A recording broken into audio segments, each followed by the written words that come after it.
আন্তরিকভাবে দুঃখিত, কিন্তু আমার মনে হয় তারও সাবধানতা অবলম্বন করা উচিত ছিল। অবশ্যই খুবই সেন্সিটিভ, ভুল ত্রুটি হবেই এবং ভুল ত্রুটি নিয়েই আমরা আসলে জীবনে চলাচল করি। আমার কোনো ভুল হয়ে থাকলে অবশ্যই আমি আপনাদের কাছে ক্ষমা প্রার্থনা করছি এবং আপনাদের মনে। সরকারের বিবৃতিতে বলা হয়, নির্বিচারে গণগ্রেফতার, হুমকি, জোরপূর্বক গুম, আইন প্রয়োগকারী কর্মকর্তাদের দ্বারা ব্ল্যাকমেইলিং সংক্রান্ত যে অভিযোগ তুলেছে জাতিসংঘ। নির্বাচনে গেলেই নাকি একটা দল টিকে থাকে, সেটার প্রমাণের জন্য জাতীয় পার্টি নির্বাচনে গিয়েছে। তারা আজ অসহায়ের মতো একজন পার্টির চেয়ারম্যান হওয়া সত্ত্বেও পার্টির সেই ব্যক্তিরা এখন পার্টিটাকে নিয়ন্ত্রণ করতে পারছে না। সরকারের দালালি করতে গিয়ে জাতীয় পার্টির মধ্যে এখন এমন বিভাজন শুরু হয়েছে যে জাতীয় পার্টির চেয়ারম্যান জিএম কাদের এক কথা বলছে, মহাসচিব চুন্নু আর এক কথা বলছে, সাবেক পার্টির এমপিরা এক কথা বলছে, এবং সকাল সন্ধ্যা প্রতিদিনই 2-5 করে এখন তারা বহিষ্কার করতে বাধ্য হচ্ছে, কারণ তাদের গৃহ বিবাদটা এমন পর্যায়ে পৌঁছেছে। দর্শক, আগেই বলেছি যে নির্বাচন শেষ হলেও এই নির্বাচন মেনে নেয়নি বিরোধী দলগুলো। শুধু বিএনপি নয়, অন্যান্য দলগুলো সোচ্চার। যেমন এবি পার্টি বলেছে জনগণ এই সংসদকে কখনোই বৈধতা দেবে না। আরেকটি খবর, সরকারের জুলুম প্রতিহতের আহ্বান জামাতের। মাহমুদুর রহমান মান্না বলেছেন রাষ্ট্র আজ ডান্ডা বেড়িতে আবদ্ধ।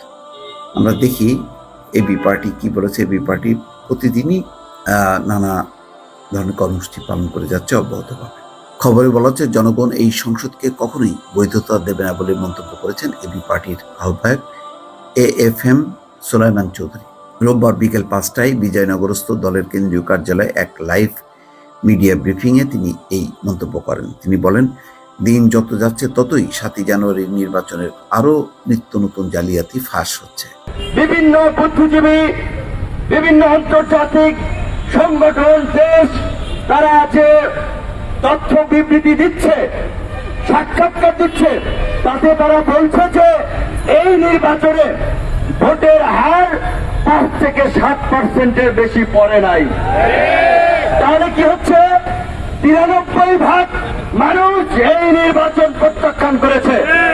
কলেজের অফিস সহকারী পদে নিয়োগ দিতে হবে নিজের ছেলেকে, এমন দাবি আওয়ামী লীগ নেতার। কিন্তু কলেজের ম্যানেজিং কমিটির সভাপতি ও অধ্যক্ষ পরীক্ষার মাধ্যমে যাচাই বাছাই করে মেধাসম্পন্ন প্রার্থীকে নিয়োগ দিতে চান। এ অবস্থায় কলেজে তালা ঝুলিয়ে দিয়ে বিক্ষোভ ও ককটেল বিস্ফোরণ ঘটান স্থানীয় আওয়ামী লীগ নেতারা।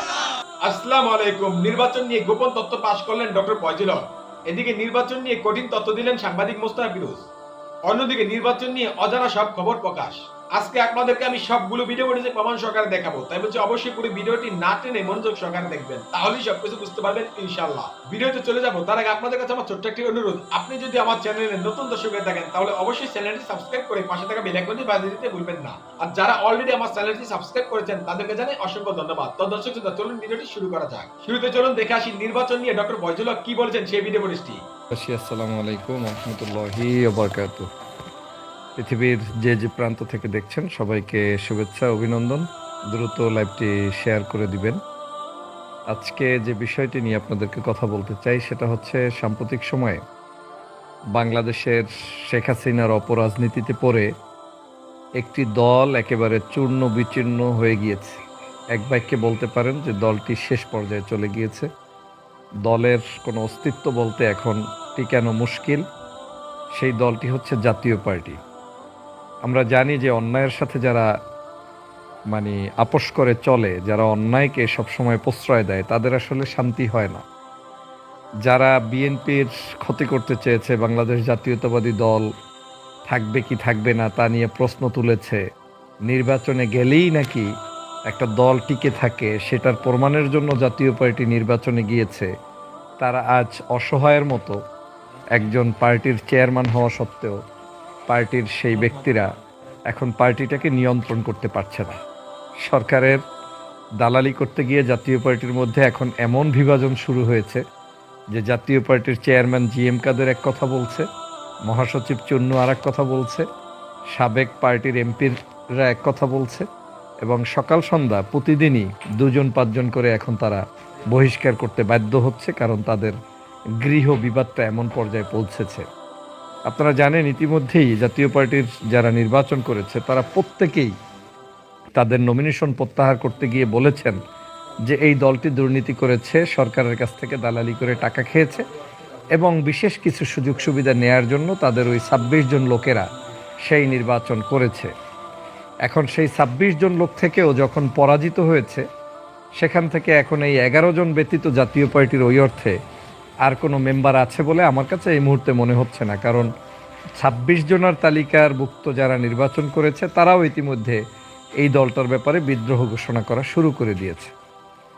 আমি সেজন্য বলি যে আমসালা দুটোই এই পার্টিটাকে হারাতে হয়েছে। কেন হয়েছে? একটা দলের সবসময় আদর্শভিত্তিক একটি দল পরিচালিত হয়। দল কখনো কোনো স্বার্থ নিয়ে দল কখনো টিকে থাকতে পারে না। জাতীয় পার্টি বলার চেষ্টা করেছে যে একটা দল নির্বাচনে না গেলে দল থাকে না, দলটাকে নির্বাচনে আসতে হয়, দল গঠন করা হয় ইলেকশন করার জন্য, জনমানুষের কল্যাণের জন্য। তো জনমানুষকে উপেক্ষা করার ফল এখন জাতীয় পার্টি বারবার হারে হারে টের পাচ্ছে। শুধু জাতীয় পার্টি টের পাচ্ছে না, বাংলাদেশের যেই সকল আজকের আওয়ামী লীগের দালালি করে যারা যারা নির্বাচনে গিয়েছে, শুধুমাত্র এই নির্বাচনকালীন সময়ে যদি ১ লাখ, ২ লাখ, ৫ লাখ, ১০ লাখ এরকম কোনো টাকা পেয়ে থাকে, দেন তারা সেখানে হয়তোবা আপনার কিছু বেনিফিটেড হয়েছে। কিন্তু এর বাহিরে এই পার্টির পক্ষ থেকে কোনো ব্যক্তি কোনো জায়গায় নির্বাচিত তো হতেই পারে নাই। তাদের অবস্থানটা আজকে জিরোর কাথায় জায়গায় চলে এসেছে। আমি বাংলাদেশের এই দলটি নিয়ে এই কারণেই আমি আপনাদের সামনে কথা বলতে এসেছি। আমাদের যারা সমর্থক, বন্ধু, শুভাকাঙ্ক্ষী আছেন, আপনাদের আমাদের এখান থেকে একটা লার্নিং পয়েন্ট আছে। আমি এমনি এমনি এই কথাটা বলতে আসি নাই, বা জাতীয় পার্টি গোল্লায় গেল আমার কিচ্ছু আসে যায় না এবং এটা চলে যাবেই। কিন্তু এখান থেকে লার্নিং পয়েন্টটা হচ্ছে এই, যারা বাতাসের জোরে গা ভাসিয়ে দিয়ে রাজনীতিটাকে মনে করেন যে একেবারেই সস্তা, আমরা যা ইচ্ছা তাই করে বেড়াবো, তাহলে আমরা মনে হয় টিকে থাকবো। কেমনে টিকে থাকবেন বলেন? আপনি নির্বাচন করলেন, আপনি সরকার গঠন করলেন, আপনি এমপিও হইলেন। এমপি হওয়ার পর তো আপনাদেরকে উচ্ছ্বাসিত থাকার কথা। আপনি বিরোধী দলের নেতা হবেন।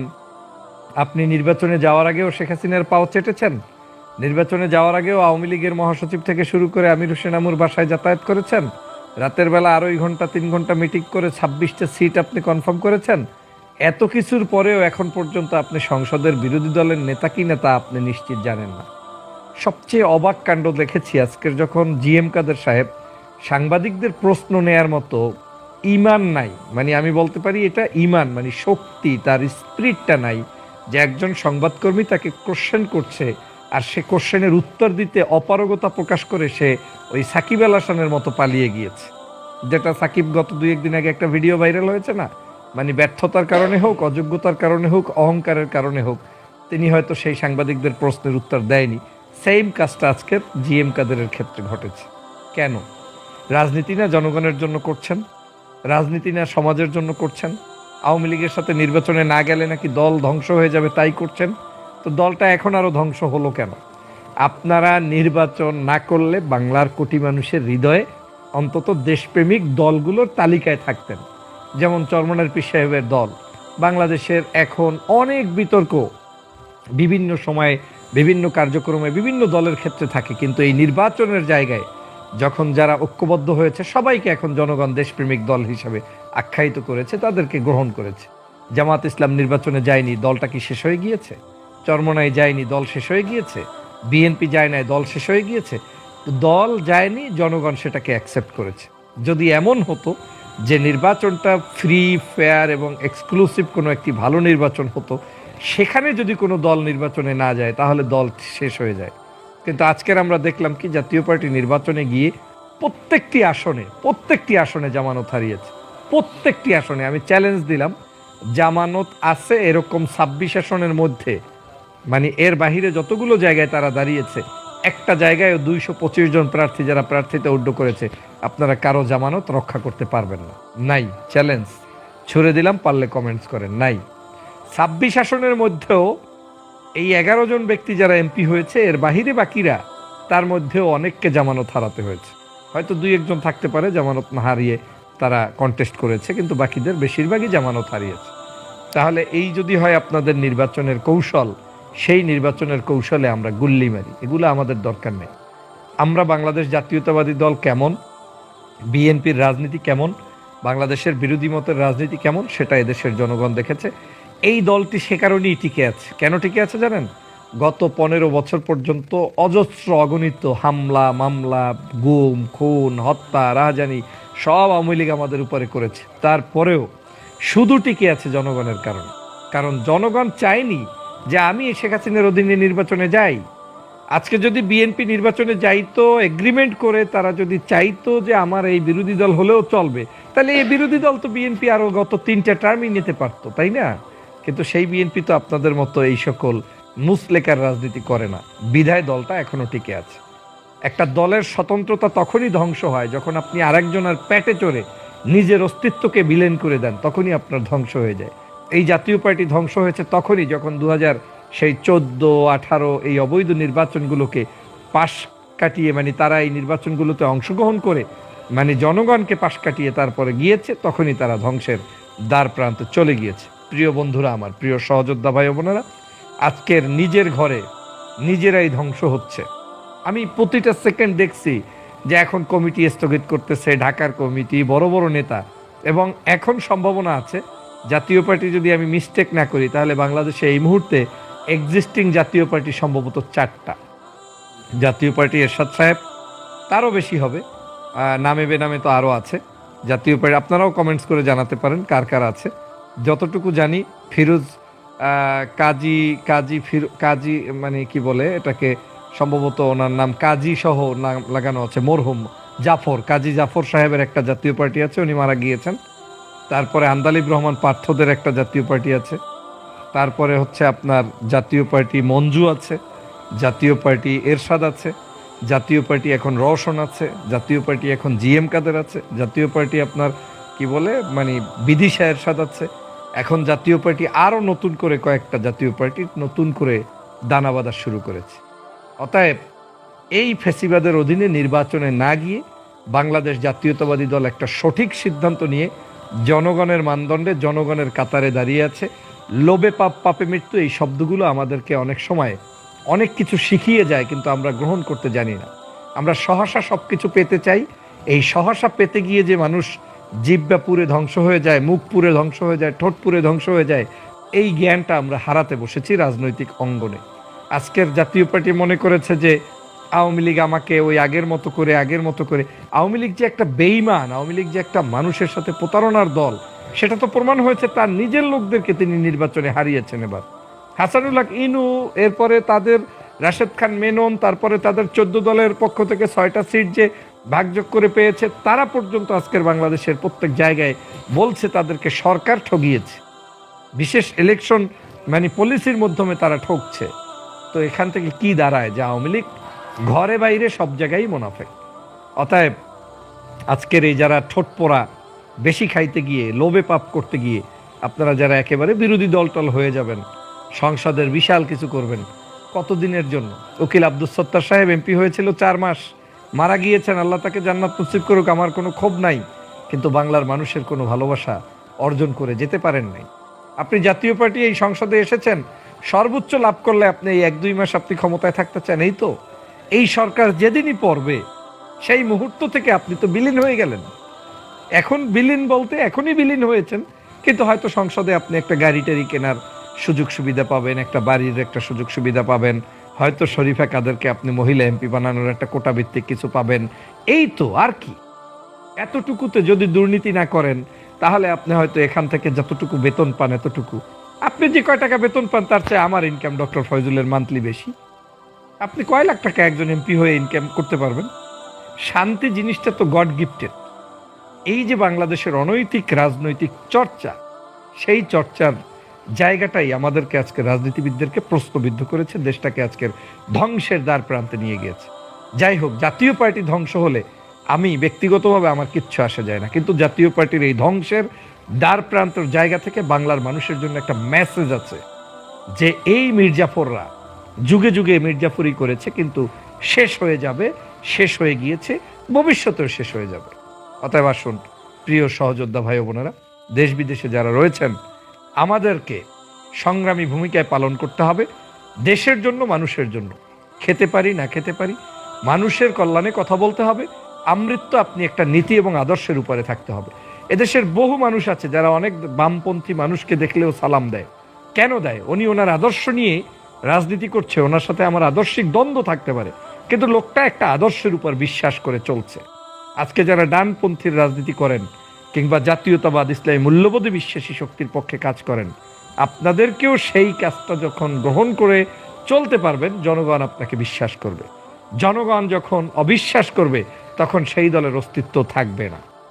আজকের আওয়ামী লীগের সাথে যারাই চলেছে তারাই ধ্বংস হয়েছে।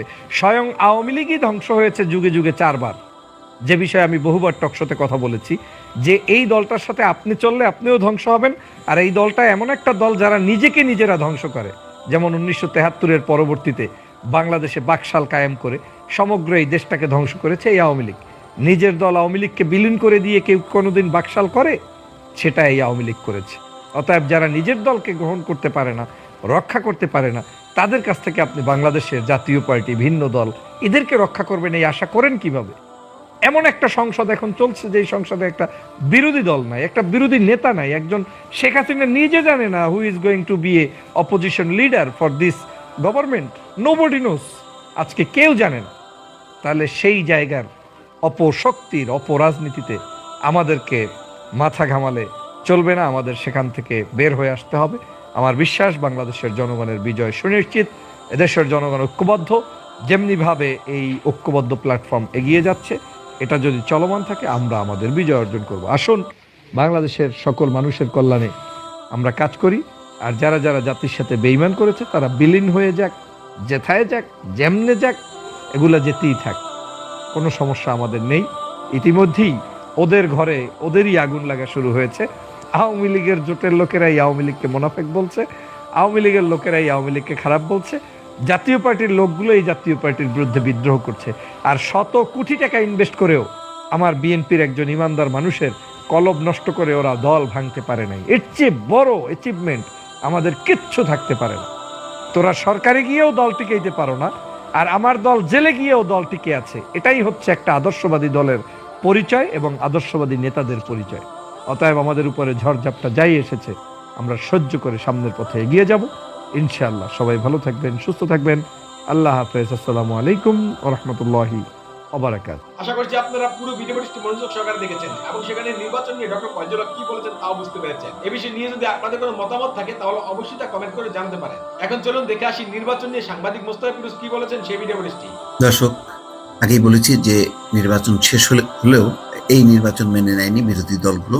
শুধু বিএনপি নয়, অন্যান্য দলগুলো সোচ্চার। যেমন এবি পার্টি বলেছে জনগণ এই সংসদকে কখনোই বৈধতা দেবে না। আরেকটি খবর, সরকারের জুলুম প্রতিহতের আহ্বান জামাতের। মাহমুদুর রহমান মান্না বলেছেন রাষ্ট্র আজ ডান্ডা বেড়িতে আবদ্ধ। আমরা দেখি এবি পার্টি কি বলেছে। এবি পার্টি প্রতিদিনই নানা ধরনের কর্মসূচি পালন করে যাচ্ছে অব্যাহতভাবে। খবরে বলা হচ্ছে জনগণ এই সংসদকে কখনোই বৈধতা দেবে না বলে মন্তব্য করেছেন এবি পার্টির আহ্বায়ক AFM সুলাইমান চৌধুরী। রোববার বিকেল 5টায় বিজয়নগরস্থ দলের কেন্দ্রীয় কার্যালয়ে এক লাইভ মিডিয়া ব্রিফিংয়ে তিনি এই মন্তব্য করেন। তিনি বলেন, দিন যত যাচ্ছে ততই 7ই জানুয়ারির নির্বাচনের আরও নিত্য নতুন জালিয়াতি ফাঁস হচ্ছে। নির্বাচনের দিন সিইসির দিবানিদ্রা ও কাস্টিং ভোট সম্পর্কে বিভ্রান্তিকর তথ্য প্রদান, নির্বাচন কমিশন সচিবের মুখ ফসকে বেরিয়ে পড়া নীল নকশা, নির্বাচনের অংশ নেয়া সরকারের তল্পি বাহক ডামি দলগুলোর নির্বাচন প্রত্যাখ্যান করে দেয়া বক্তব্য, এমনকি নৌকা প্রতীকে ভোট করা সরকারি দলের নেতাদের চমকপ্রদ পুকুর চুরির কাহিনী সবই দিবালোকের মতো স্পষ্ট করে দিচ্ছে এই নির্বাচন যে কত জঘন্য প্রহসনের নাটক ছিল। তিনি বলেন, এসব চুরি ও প্রতারণার তথ্য ধামাচাপা দেওয়ার জন্যই তড়িঘড়ি করে প্রজ্ঞাপন জারি ও শপথের আয়োজন করা হয়েছে। বর্তমান সরকারকে জনপ্রত্যাখ্যাত 5% সংসদ আখ্যা দিয়ে তিনি বলেন, জনগণ এই সংসদের কখনোই বৈধতা দেবে না। 5% সংসদ ও ডামি মন্ত্রিসভার শপথকে প্রত্যাখ্যান করে গণতন্ত্র, মানবাধিকার ও সুশাসন ভিত্তিক বাংলাদেশ গড়ার জন্য 16ই জানুয়ারি মঙ্গলবার বিকেল 3টায় এবি পার্টির উদ্যোগে গণশপথ কর্মসূচি ঘোষণা করা হয়। এই গণশপথ অনুষ্ঠানে প্রহসনের নির্বাচন বর্জনকারী সর্বস্তরের জনগণকে অংশ নেওয়ারও আহ্বান জানান তিনি। এই সময় দলের যুগ্ম আহ্বায়ক professor doctor major Abdul Wahab Minar, advocate Tajul Islam, Golam Faruk, ABM Nazmul Haque, সদস্য সচিব মুজিবুর রহমান মঞ্জু, যুগ্ম সদস্য সচিব ব্যারিস্টার আসাদুজ্জামান ফুয়াদ সহ অন্যরা উপস্থিত ছিলেন। অন্যদিকে জামাতে ইসলাম জুলুম প্রতিহতের আহ্বান জানিয়েছে। এখানে বলা হচ্ছে, বাংলাদেশ জামাত ইসলামীর ভারপ্রাপ্ত আমির অধ্যাপক মুজিবুর রহমান বলেছেন, ফ্যাসিস্ট আওয়ামী লীগ সরকার জনগণের ভোটাধিকার হরণ ও নির্মমভাবে রাষ্ট্র ক্ষমতা দখল করে দেশকে জুলুমতন্ত্রে পরিণত করেছে। গণতান্ত্রিক এই দেশে জনগণকে এখন আর ভোট প্রদানের কোনো সুযোগই দেয়া হয় না। এমত অবস্থায় জনগণকে সঙ্গে নিয়ে জালিমের জুলুমকে প্রতিহত করতে হবে। রোববার ঢাকা মহানগর দক্ষিণ জামাতের বার্ষিক পরিকল্পনার ওরিয়েন্টেশন ও থানা ও বিভাগীয় দায়িত্বশীল সম্মেলনে তিনি এসব কথা বলেন। মুজিবুর রহমান বলেন, ফ্যাসিস্ট আওয়ামী লীগ সরকার জনগণের ভোটাধিকার হরণ ও নির্মমভাবে রাষ্ট্র ক্ষমতা দখল করে দেশকে জুলুমতন্ত্রে পরিণত করেছে। দর্শক, মাহমুদুর রহমান মান্না একটি নতুন কথা বলেছেন, রাষ্ট্র আজ ডান্ডাবেড়িতে আবদ্ধ। পুরো রাষ্ট্র আজ ডান্ডাবেড়িতে আবদ্ধ হলে মন্তব্য করেছেন নাগরিক ঐক্যের সভাপতি মাহমুদুর রহমান মান্না। রবিবার গণমাধ্যমে পাঠানো এক বিবৃতিতে তিনি এই মন্তব্য করেন। মান্না বলেন, ডান্ডা বেরিয়ে পড়া অবস্থায় বাবার জানাজায় অংশ নিতে ছাত্রদল নেতাকে বাধ্য করার তীব্র নিন্দা ও প্রতিবাদ জানাচ্ছি। পুরো রাষ্ট্র আজ ডান্ডা বেড়িতে আবদ্ধ। শুধুমাত্র বিরোধী দলের রাজনীতি করার অপরাধে পায়ে ডান্ডা বেড়ি পড়া অবস্থায় তাকে বাবার জানাজায় অংশ নিতে হলো। এমনকি বাবার কবরে মাটি দেওয়ার সময়ও দেওয়া হয়নি তাকে। শুধুমাত্র অবৈধ ক্ষমতার জন্য মানুষের সঙ্গে এই নিষ্ঠুরতা এদেশের জনগণ কোনোদিন ভুলে যাবে না। ঘৃণার যে বারুদ জমা হচ্ছে মানুষের মনে, তা যে কোনো দিন বিস্ফোরিত হবে। সেই বিস্ফোরণে স্ফুলিঙ্গে অবৈধ হাসিনা সরকারের ক্ষমতার মসনদ পুড়ে ছাই হয়ে যাবে। দর্শক, নানাভাবে বিএনপির বাইরেও অন্যান্য ছোট বড় মাঝারি দলগুলো তাদের কিন্তু বিক্ষোভগুলো প্রকাশ করছে। ভালো থাকবেন, আল্লাহ হাফেজ। আশা করছি আপনারা পুরো ভিডিওটি মনোযোগ সহকারে দেখেছেন এবং সেখানে নির্বাচন নিয়ে সাংবাদিক মোস্তফা ফিরোজ কি বলেছেন তা বুঝতে পেরেছেন। এই বিষয়ে নিয়ে যদি আপনাদের কোনো মতামত থাকে তাহলে অবশ্যই তা কমেন্ট করে জানাতে পারেন। এখন বাংলাদেশের দ্বাদশ জাতীয় সংসদ নির্বাচন নিয়ে বিবৃতি দিয়েছিল জাতিসংঘের মানবাধিকার বিষয়ক হাই কমিশন OHCHR। বিবৃতিতে সদ্য নির্বাচিত সরকারের প্রতি গণতন্ত্র ও মানবাধিকার বিষয়ে দেশের যে অঙ্গীকার তা ফিরিয়ে আনতে পদক্ষেপ নেওয়ার আহ্বান জানানো হয়। এবার সরকারের পক্ষ থেকে জাতিসংঘের ওই বিবৃতির কড়া প্রতিবাদ জানানো হয়েছে। সরকারের তরফ থেকে বলা হয়েছে, জাতিসংঘের বিবৃতি দেশের পরিস্থিতিকে ভুলভাবে উপস্থাপন করেছে এবং মানবাধিকার নিয়ে রাজনীতিকরণ ও পক্ষপাত করেছে OHCHR। রোববার পররাষ্ট্র মন্ত্রণালয় এই প্রতিবাদ জানায়। পররাষ্ট্র মন্ত্রণালয় জানিয়েছে, বাংলাদেশের বিষয়ে সম্প্রতি OHCHR এর যে বিবৃতি প্রকাশিত হয়েছে সেটি সরকারের নজরে এসেছে। এর মধ্য দিয়ে দুর্ভাগ্যবশত নিয়ম লঙ্ঘন করেছে সংস্থাটি। বিবৃতিতে বাস্তবকে ভুলভাবে উপস্থাপন করার পাশাপাশি মানবাধিকার নিয়ে রাজনীতিকরণ ও পক্ষপাতমূলক মূল্যায়নের পুনরাবৃত্তি হয়েছে। সরকারের পক্ষ থেকে বলা হয়, গণতান্ত্রিক নীতি সমুন্নত রাখার জন্য সরকারের দৃঢ় প্রতিশ্রুতি অনুযায়ী 7 জানুয়ারি জনগণের অংশগ্রহণে অবাধ, সুষ্ঠু ও শান্তিপূর্ণ নির্বাচন হয়েছে। কয়েকটি ভোট কেন্দ্রে কিছু বিচ্ছিন্ন ঘটনা ছাড়া নির্বাচনের দিন শান্তিপূর্ণ ছিল, যেটা অনেক আন্তর্জাতিক নির্বাচন পর্যবেক্ষক ও গণমাধ্যম কর্মীরা তুলে ধরেছেন। পররাষ্ট্র মন্ত্রণালয় জানিয়েছে, দুঃখজনকভাবে বিএনপি তত্ত্বাবধায়ক সরকারের বিধানের অসাংবিধানিক দাবির অজুহাতে নির্বাচনী প্রক্রিয়ার বাইরে থাকার সিদ্ধান্ত নেয়। দলটি গণতান্ত্রিক প্রক্রিয়াকে নস্যাৎ করতে সহিংসতা ও নিরপরাধ মানুষ হত্যার আশ্রয় নিয়েছিল। গত 28 অক্টোবর থেকে বিএনপি কর্মীরা নিরীহ নাগরিক ও কর্তব্যরত আইন প্রয়োগকারী কর্মী সহ 24 জনকে হত্যা করেছে বলে বিবৃতিতে উল্লেখ করা হয়। সরকারের বিবৃতিতে বলা হয়, নির্বিচারে গণগ্রেফতার, হুমকি, জোরপূর্বক গুম, আইন প্রয়োগকারী কর্মকর্তাদের দ্বারা ব্ল্যাকমেইলিং সংক্রান্ত যে অভিযোগ তুলেছে জাতিসংঘ তা ভিত্তিহীন। গ্রেফতারের সংখ্যা নিছক অতিরঞ্জন। যারা সহিংসতা ও বেআইনি কর্মকাণ্ডে জড়িত বা উস্কানি দিয়েছিল তাদের বিরুদ্ধেই গ্রেফতারি ও আইনি ব্যবস্থা নেওয়া হয়েছে।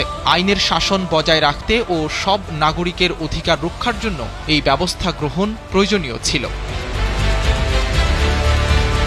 পররাষ্ট্র মন্ত্রণালয় জানায়, বাংলাদেশ সংবিধানের চেতনা, আন্তর্জাতিক মানবাধিকার প্রতিশ্রুতি ও মানবাধিকার সমুন্নত রাখতে জনগণের আকাঙ্ক্ষা ও ম্যান্ডেট দ্বারা পরিচালিত হয়। বাংলাদেশ গঠনমূলক সমালোচনাকে স্বাগত জানায় এবং যে কোনো বৈধ উদ্বেগের বিষয় সমাধান করতে সর্বদা প্রস্তুত থাকে। একই সাথে জাতিসংঘের সঙ্গে সহযোগিতা অব্যাহত রাখতে উন্মুখ। আসসালামু আলাইকুম সবাইকে, আশা করি সবাই ভালো আছেন, সুস্থ আছেন। কাপ্তান সাহেব, আসসালামু আলাইকুম। তুই তো সব সমস্যার তুই বাধাই দিস, আজকে মনে হচ্ছে কিছু একটা হবে। যাই হোক, ওটা আমার কাছে মনে হচ্ছিল যে মানে ভেতর থেকে অনেক কিছু মানুষের হঠাৎ করে চাইলে সেটা হয়ে যায়, ওটা হয়ে যায়, ওই একটা কারণ ছিল। আর তুই যে পুণ্ঠা, ঠিক আছে ঠিক আছে ভাই, তুই সবাই নাড়াই নিয়ে বেড়াস। আমি আন্তরিকভাবে দুঃখিত, কিন্তু আমার মনে হয় তারও সাবধানতা অবলম্বন করা উচিত ছিল। অবশ্যই খুবই সেন্সিটিভ, ভুল ত্রুটি হবেই এবং ভুল ত্রুটি নিয়েই আমরা আসলে জীবনে চলাচল করি। আমার কোনো ভুল হয়ে থাকলে অবশ্যই আমি আপনাদের কাছে ক্ষমা প্রার্থনা করছি এবং আপনাদের মনে কষ্ট দিয়ে থাকলে সেজন্য আমি ক্ষমা প্রার্থনা করছি। অবশ্যই আমি এর জন্য আন্তরিকভাবে দুঃখিত, ক্ষমা প্রার্থী, এবং আমি মনে করি যে আপনারা এটি ক্ষমা সুন্দর দৃষ্টিতে দেখবেন এবং ভবিষ্যতে আমি এরকম কোনো ঘটনা যেন আর পুনরাবৃত্তি না হয় সেটিও চেষ্টা করব। এমন কিছু যেন আমরা না করি যেটাতে মানুষ আমাদেরকে দ্বিধা দ্বন্দ্বে ফেলে দেয় যে আমরা আসলে এক নাকি আলাদা। কারণ আমরা যতক্ষণ পর্যন্ত এক থাকবো ততক্ষণ পর্যন্ত আমরা শক্তিশালী। আমরা বিভিন্ন উদাহরণ চাইলেই দিতে পারি, আমি চাইলেই আরও অনেক উদাহরণ দিতে পারি, কিন্তু আমি ওগুলো আসলে দিতে চাই না। কারণ আমাদের এক থাকা জরুরি, আমাদের একতাটা থাকাটা খুবই জরুরি। যখনই আমরা আলাদা আলাদা হয়ে যাব তখনই আমরা দুর্বল, যখনই আমরা এক থাকবো তখনই আমরা strong. You have done wonderful, ঠিক আছে। তুই যা করছিস এই মুহূর্তে বাংলাদেশের মানুষের জন্য যতটুকু পারিস, ভালো মন্দ দিয়েই তো মানুষ, ঠিক আছে। তোর তরফ থেকে যতটুকু তুই করতে পারছিস। প্রকৃত বাংলাদেশে অনেক মানুষ কষ্ট আছে, খাবার পাচ্ছে না, but what you have done, বা তুই যেটা চেষ্টা করছিস, অ্যাবসলিউটলি স্যালুট টু ইউ। আর আশা করি ইনশাল্লাহ উইল কন্টিনিউ ইট, এবং মানে রেসপেক্ট। আমি তারপরেও আবারও ক্ষমা চেয়ে নিচ্ছি আপনাদের সকলের কাছ থেকে, এবং আমি চেষ্টা করব নিজের জায়গা থেকে দায়িত্বশীল ভূমিকা। বর্তমান কর্তৃত্ববাদী সরকারের দামি নির্বাচন প্রত্যাখ্যান করেছে, তাদেরকে অভিনন্দন জানাই। 7ই জানুয়ারি ভোট কেন্দ্রে গিয়ে তারা এই সরকারকে বর্জন করেছে, নির্বাচন প্রত্যাখ্যান করেছে, সরকারকে বর্জন করেছে।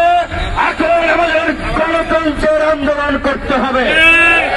আপনারা একটা বিষয় লক্ষ্য করেছেন, বিভিন্ন বুদ্ধিজীবী, বিভিন্ন আন্তর্জাতিক সংগঠন, দেশ, তারা যে তথ্য বিবৃতি দিচ্ছে, সাক্ষাৎকার দিচ্ছে, তাতে তারা বলছে যে এই নির্বাচনে ভোটের হার 5 থেকে 7% বেশি পড়ে নাই।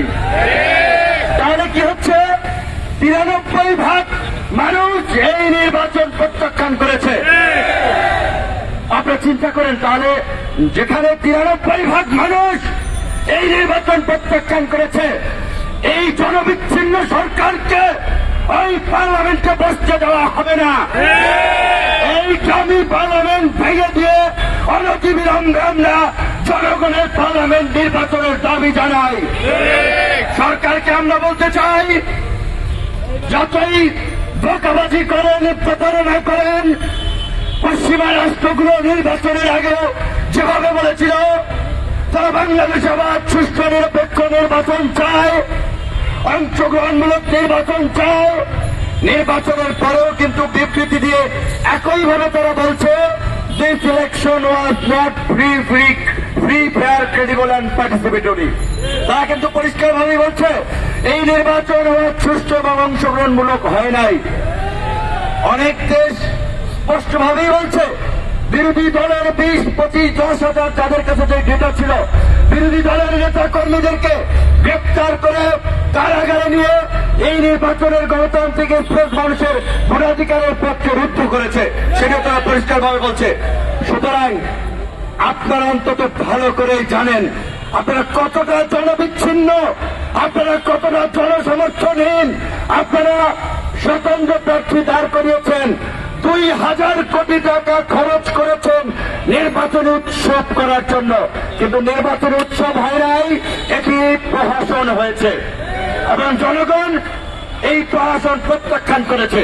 আমাদের পরিষ্কার কথা, এখনো সরকারকে বলবো, আপনাদের শুভ বুদ্ধির উদয় হোক, অনতিবিলম্বে এই পার্লামেন্টে নির্বাচনকালীন সরকার বিষয়ে বিল পাস করুন, রাজনৈতিক সমঝোতা তৈরি করুন, আবার সুষ্ঠু নিরপেক্ষ নির্বাচন দিয়ে বিদায় নিন। এইভাবে আপনারা টিকতে পারবেন না। তবে আমার একটা ভয় হয়, আশঙ্কা হয়, সরকার যেটা বলে এই শীত ওঠে কিনা সেটি আমরা জানি না, সন্দেহ আছে। এত দুর্বল, এত অসুস্থ সরকার, শীত টিকে কিনা সন্দেহ আছে। কিন্তু যতদিন তারা ক্ষমতায় আছে, দেশের যে ক্ষতিটা করবে সেটি নিয়ে আমি ভেবে সন্দেহান, আমি আশঙ্কা আছি। এই মন্ত্রিসভায় শেয়ার বাজারের 3 জন আছেন, 12 জন সংসদ সদস্য আছেন। এমনিতেই শেয়ার বাজার কয়েক দফা লুটপাট করেছেন, আবার এই শেয়ার বাজারের লুটেরারা প্রধানমন্ত্রীর উপদেষ্টা পদেও বহাল আছেন। কাজে এইবার যে অর্থনীতির অবস্থা, নতুন করে আবার কোন লুটপাটের মহোৎসব করে সেটি নিয়ে আমি শঙ্কায় আছি। আমি শঙ্কায় আছি এই ভেবে যে মানুষকে তারা কিভাবে ভুল ব্যাখ্যা দিচ্ছে, উন্নয়নের গোয়েবলসের থিওরি খেলাচ্ছে। আপনারা দেখেছেন পদ্মা সেতু হয়েছে, মেট্রো রেল হয়েছে, নিশ্চয়ই এটি সরকারের ভালো কাজ। স্বৈরাচার ফ্যাসিস্ট সরকার যাই বলি না কেন, এটা বলতে হবে পদ্মা সেতু মেট্রো রেল খারাপ সরকারের ভালো কাজ। কিন্তু বিপরীত চিত্র, অন্তর্নিহিত তাৎপর্যটা কি? 10,000 কোটি টাকার পদ্মা সেতু ব্যয় বাড়াতে বাড়াতে 40,000 কোটি টাকায় নিয়ে গেছে। মেট্রো রেল আমাদের প্রতিবেশী দেশ ভারত সহ বিভিন্ন দেশে যেই ব্যয় হয়েছে তার চেয়ে দ্বিগুণ ব্যয় করেছে মেট্রো রেলে। আরো শুনবেন, 33,000 টাকা দিয়ে ধরেন এই আপনার মেট্রো রেল করেছে, আরো 33,000 কোটি টাকা পদ্মা সেতুতে খরচ তারা করেছে। আর কিছুদিন আগে সিপিডি, একটা বেসরকারি গবেষণা প্রতিষ্ঠান, তারা বলেছে ব্যাংক থেকে এই লুটেরা মাফিয়া সরকার 92,000 কোটি টাকা লুটপাট করেছে। তাহলে 92,000 কোটি টাকা দিয়ে 3টা পদ্মা সেতু করা যেত, 92,000 কোটি টাকা দিয়ে এই রকমের মেট্রো রেলের মতো আরো 3 এরিয়া বাড়ানো যেত। তাহলে দেখেন, আপনার একদিকে ওই মেট্রো রেল পদ্মা সেতুর উৎসব করছে, আর এর কয়েক গুণ টাকা শুধুমাত্র ব্যাংক থেকে লুটপাট করেছে। আরো আছে লুটপাটের ফিরিস্তি, জনগণকে জানাতে হবে, জনগণের মাঝে তুলে ধরতে হবে। এই সরকার ভারতীয় মদতপুষ্ট দাবেদার সরকার, এই সম্পর্ক ভারতের সাথে। আমি ভারতবর্ষের সরকারকে বলে এসেছি ক্ষমতায় রাখার জন্য। আমাদের ওবায়দুল কাদের স্বয়ং নিজে বলেছে, তলে তলে দিল্লির সাথে আমাদের আপোষ হয়ে গেছে, দিল্লি আছে, আমরা আছি, ওবায়দুল কাদের বলেছেন। তো এই দিল্লির দাবেদার সরকার দিল্লির দাদা বাবুদেরকে ঘুষ দেওয়ার জন্য আদানি গ্রুপের সাথে 1600 মেগাওয়াটের যে বিদ্যুৎ কেন্দ্রের চুক্তি করেছে, সেই চুক্তির মধ্য দিয়ে 1,26,000 কোটি টাকা লোপাটের জন্য ঘুষ দেবে আদানিকে। 1,26,000 কোটি টাকা, যা দিয়ে অন্তত আপনার প্রায় 4টা মেট্রো রেল, 4টা পদ্মা সেতু করা সম্ভব। রূপপুর পারমাণবিক বিদ্যুৎ কেন্দ্র রাশিয়াকে ঘুষ দেওয়ার জন্য, রাশিয়াকে খুশি করার জন্য 1,13,000 কোটি টাকার একটা একেবারেই অপ্রয়োজনীয় প্রকল্প নিয়েছে, যেটা অর্থনীতিবিদরা বলছিলেন যে সারাহাতির প্রকল্প। এইভাবে তারা লুটপাটের সুযোগ দিয়ে দেশকে বিপন্ন করে, দেশের স্বাধীনতা সার্বভৌমত্বকে বিপন্ন করে গণতন্ত্রকে নির্বাসনের পার্টি আজকে ক্ষমতায় আছে। এরা দেশদ্রোহী, এরা দেশের শত্রু, এই গণশত্রু, সেই শত্রুদেরকে পরাজিত করে আমাদের গণতন্ত্রের সংগ্রামকে বিজয়ী করতে হবে। আর আজকে যারা সেফ জোনে থেকে আন্দোলন করছেন, কথা বলছেন, তাদের উদ্দেশ্যে দুইটা কথা। নির্বাচন বর্জন করেছে, কিন্তু বলছি ভাই যুগপৎ আন্দোলনে আসো, সেখানে নাই। এক বানায় আসো, সেখানেও নাই। কিন্তু তারা অনেকে আবার নির্বাচন বর্জনও করেছে। তো আজকে সরকারের পাশে যেভাবে ভারতের মতো একটা জায়ান্ট প্রতিবেশী, রাশিয়া ব্যাকআপ দিচ্ছে, চায়না ব্যাকআপ দিচ্ছে, বাংলাদেশ আজকে ভূ রাজনীতির খেলার পুতুল হচ্ছে। এই সময়ে যদি আমরা দেশের মধ্যে জাতীয় ঐক্য সংহতি তৈরি না করতে পারি, বাংলাদেশ একটা ব্যর্থ কার্যকর রাষ্ট্রে পরিণত হবে। তাই যারা নির্বাচন বর্জন করেছেন, তাদের পাশাপাশি গণতন্ত্রকামী জনগণকে বলবো, এই গণ আন্দোলনে শরিক হন। গণ অভ্যুত্থানের মাধ্যমে আমরা এই সরকার হটিয়ে নতুন সংবিধান এবং নয়া ব্যবস্থার প্রবর্তন করব, যেখানে কোনো মানুষ না কেউ থাকবে না, চিকিৎসাহীনতায় ভুগবে না, তাদের নাগরিক মর্যাদা থাকবে। ধন্যবাদ সবাইকে। আমরা মিছিল শুরু করবো এখন। কলেজের অফিস সহকারী পদে নিয়োগ দিতে হবে নিজের ছেলেকে, এমন দাবি আওয়ামী লীগ নেতার। কিন্তু কলেজের ম্যানেজিং কমিটির সভাপতি ও অধ্যক্ষ পরীক্ষার মাধ্যমে যাচাই বাছাই করে মেধাসম্পন্ন প্রার্থীকে নিয়োগ দিতে চান। এ অবস্থায় কলেজে তালা ঝুলিয়ে দিয়ে বিক্ষোভ ও ককটেল বিস্ফোরণ ঘটান স্থানীয় আওয়ামী লীগ নেতারা।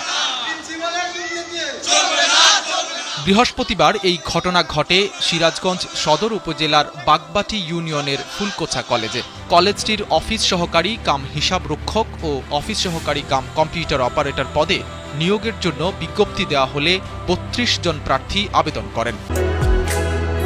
বাংলাদেশের একমাত্র মাল্টিন্যাশনাল টাইলস ব্র্যান্ড আরএকে সিরামিক্স। প্রার্থীদের নিয়োগ পরীক্ষার তারিখ ছিল ১৩ জানুয়ারি, কিন্তু এই পরীক্ষা বন্ধ করতে হট্টগোল শুরু করেন স্থানীয় আওয়ামী লীগ নেতারা। কলেজে তালা লাগিয়ে দেওয়ার পাশাপাশি শিক্ষকদের গালাগালও করেন তারা।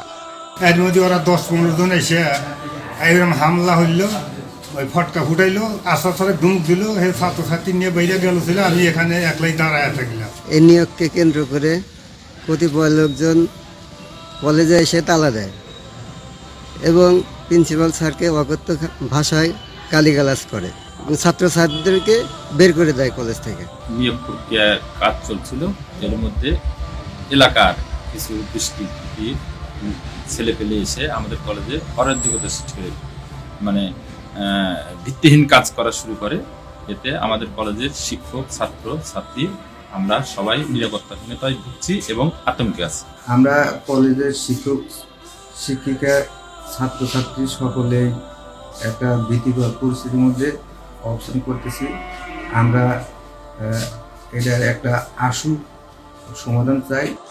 কলেজে তালা দিয়ে বিক্ষোভ করা স্থানীয় আওয়ামী লীগ নেতাদের দাবি, তাদের প্রার্থীকে নিয়োগ না দিয়ে অধ্যক্ষ মাসুদ রেজা ঘুষ বাণিজ্যের মাধ্যমে ২টি পদে নিয়োগ দেওয়ার পায়তারা করছেন। তবে এমন অভিযোগ প্রত্যাখ্যান করে অধ্যক্ষ জানান, তাদের অন্যায় দাবি না মানায় সম্পূর্ণ বানোয়াট অভিযোগ তোলা হচ্ছে। পরীক্ষার আগে থেকেই যারা বিশৃঙ্খলা ঘটাচ্ছে তারা চাপ প্রয়োগ করে থাকে তাদের সিলেক্টেড প্রার্থীকে নিয়োগটা দিতে হবে। কিন্তু কলেজের সভাপতি এবং গভর্নিং বডির সদস্য এবং আমার স্টাফ যারা আছেন তাদের কথা হলো যে যেহেতু এই দুটি পোস্ট প্রশাসনিকভাবে অত্যন্ত গুরুত্বপূর্ণ, সেখানে মেধা এবং যোগ্যতা সম্পন্ন যদি কোনো প্রার্থীকে নেওয়া না হয় তাহলে এই প্রতিষ্ঠান সমস্যার সম্মুখীন হবে। পরবর্তীতে ১৩ তারিখে নিয়োগ পরীক্ষার তারিখ নির্ধারণ করা থাকলেও ঊর্ধ্বতন কর্তৃপক্ষের নির্দেশে পরে এটা স্থগিত করা হয়। নিয়োগ পরীক্ষা নেওয়া হয়, এখন স্থগিত অবস্থায় আছে। যার ছেলেকে নিয়োগ দেওয়ার দাবিতে কলেজে তালা দিয়ে হট্টগোল করা হয়, সেই ফরিদুল ইসলাম বাগবাটি ইউনিয়নের ৯ নম্বর ওয়ার্ড আওয়ামী লীগের সভাপতি। তিনি জানান, অনেকদিন ধরে নিঃস্বার্থভাবে দলের জন্য কাজ করছেন, তাই কলেজটিতে ছেলের নিয়োগের দাবি তুলেছেন। সেই দাবিতে তার লোকজন কলেজে গিয়ে বিক্ষোভ করেছে। এই ওয়ার্ডের সভাপতি, অনেক দিন হলো নিঃস্বার্থভাবে কাজ করতেছি। আমার এই ফুলকুচা কলেজে এই চাকরি ব্যাপারে 2টা ছোট পোস্টের চাকরি, তার এলাকা আমার 2য় পোস্টের আমার সিলেক্ট দেওয়া এলাকা দরখাস্ত দেওয়া ছিল। শনিবারে এই পরীক্ষার ডেট ছিল, কিন্তু তার আগেই জানতে পারলাম যে প্রিন্সিপাল হলোগা অন্য ছেলে হলোগা নিচ্ছে, আমার ছেলে বাদ দিতে। হ্যাঁ, নিয়োগের আগেই নিচ্ছে, যার ফলে হলোগা আমার দলীয় সফল নিয়ে আমি হলোগা কলেজে হলোগা ওখানে হলোগা সফল হলোগা হয়তো কিছু কথাবার্তা বলছে। স্থানীয় সচেতন মহলের পক্ষ থেকে এই ঘটনার নিন্দা জানানো হয়েছে। কলেজে তালা দেওয়ার এই ঘটনায় ঊর্ধ্বতন কর্তৃপক্ষের দৃষ্টি আকর্ষণ করে তারা বলছেন, শিক্ষা প্রতিষ্ঠানকে যে কোনো মূল্যে রাজনৈতিক প্রভাব মুক্ত রাখতে হবে। আশা করছি আপনারা পুরো প্রতিবেদনটি মনোযোগ সহকারে দেখেছেন এবং সেখানে কি কি বলা হয়েছে তা বুঝতে পেরেছেন। এ বিষয়ে নিয়ে যদি আপনাদের কোনো মতামত থাকে তাহলে অবশ্যই তা কমেন্ট করে জানাতে পারেন। ভিডিওটি এ পর্যন্তই, দেখা হচ্ছে পরবর্তী ভিডিওতে। সে পর্যন্ত সবাই ভালো থাকবেন, সুস্থ থাকবেন। আল্লাহ হাফেজ।